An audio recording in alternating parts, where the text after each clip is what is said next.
Girl suddenly saw her first love from 4 years ago, and memories of their past together flooded her mind. But compared to how he was back then, he now had a mature and cold demeanor, and she pretended not to recognize him as he passed by. However, the man didn't even notice her, and in a fleeting moment, they passed each other by. But the 4 years of yearning made Doris turn her head to look back, only to see a blonde girl throwing herself into her ex-boyfriend's arms. Doris never would have thought that after 4 years, they would meet again, in such a way, and it shattered the last bit of hope in her heart. The girl couldn't help but wonder if, had it not been for the car accident 4 years ago, she could have been the one by his side now.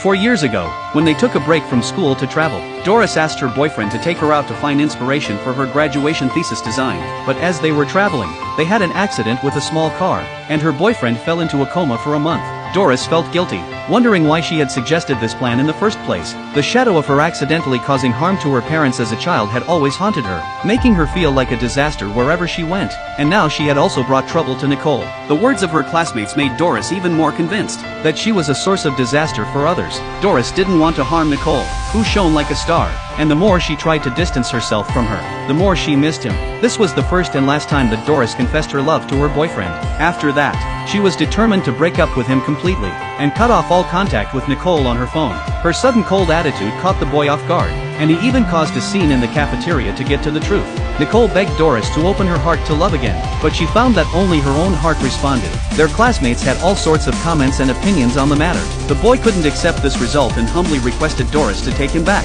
even asking her to sign her name on his behalf. But Doris remained indifferent. Nicole's good friend Henry couldn't bear to see this and pulled the boy away from Doris with a look of heartache. But Nicole was not ready to give up and continued to try various ways to win Doris back. However, every time, the result was the same. And so, Nicole waited from the spring when everything was in bloom, until the winter when everything withered away. But even then, Doris remained unmoved. Gradually, Nicole became disheartened, and in order to avoid the pain that Doris brought her, she left for a foreign country alone. But even after she returned, she still couldn't escape the shadow of Doris.